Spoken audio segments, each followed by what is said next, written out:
Shu 19 kunlik challenjda qanaqa o'zgarishlar sezdingiz? Assalomu alaykum.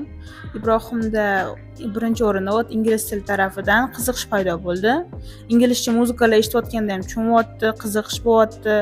Oldin обычный multiklar ko'rganda, hozir inglizcha muzikalar qo'yib bering deyapti. O'zini spesialniy multiklari bor ekan. Ustozi beribdi, o'shalarni ko'ryapti. Qiziqish paydo bo'lgan. Boshqa tarafdan ham maktabda yaxshi o'qishni boshladi. Bilmayman, ingliz tilining effektimi? Maktabda baholar yaxshi bo'ldi. Bu birinchi marta kelish ingliz tiliga. Поэтому ko'p narsa kutmadik, lekin katta narsalar bo'lib ketdi. Yaxshi o'rganyapti, ko'p so'zlar o'rgandi. Men ham ko'p uchirma sentrlarga borganman.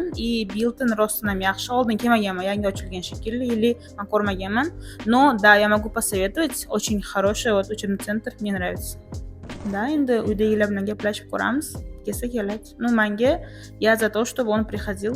Yaxshi o'qityapti.